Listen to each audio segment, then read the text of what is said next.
Country roads present a unique set of hazards that you won't find in the urban or suburban areas. You may have to suddenly brake or reduce your speed when you encounter livestock or a wild animal in your path.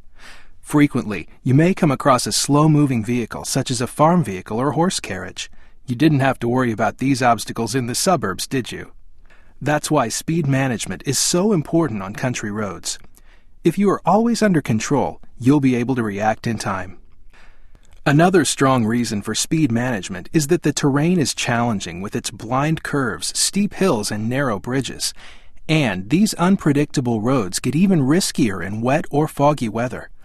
So it's best to never exceed posted speed and to slow down when road conditions are bad or visibility is reduced. It's wise to give yourself a larger space cushion on country roads because you never know what's beyond the next bend. It could be fallen branches or a hiker. Since wildlife is more active at dawn and dusk, be sure to increase your space cushion even more during those times. Country roads may not have shoulders, so you can't swerve to avoid an animal. It's best to have a large enough space cushion so you can slow down safely.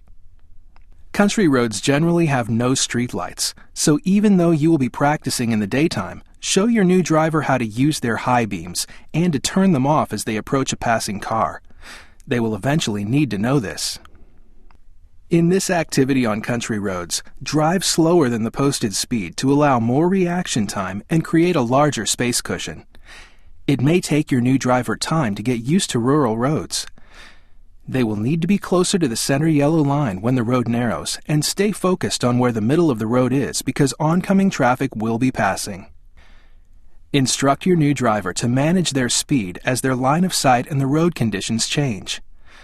They will need to ease up on the gas and use the brake to control their speed as they go down hills and around tight curves.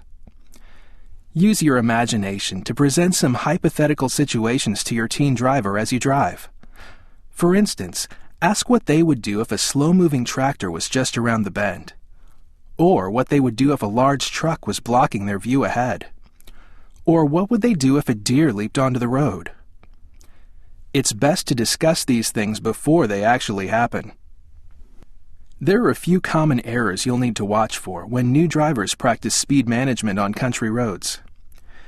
Teens may not be familiar with the driving hazards in rural areas, so go over the potential hazards, which include lack of road signs, blind curves, narrow roads with no shoulders, rough or damaged road surfaces, obstacles on the roads, rough terrain, and little or no street lights. New drivers tend to drift to the right and overreact to oncoming cars rather than holding their lane position. Remind the teen that the road may not have shoulders. If there are no shoulders, tell the new driver to pull off earlier when the road is wide to let the oncoming traffic pass. Some teens have trouble with speed management. If this is the case, your teen may be driving with their whole foot on the gas or brake rather than having the heel of their foot on the floor. You'll know when your new driver gets a grasp of speed management on country roads when they never exceed the posted speed limits, adjust their speed to the road conditions, look out for animals and other obstructions, manage their speed effectively, employ caution when road conditions are poor,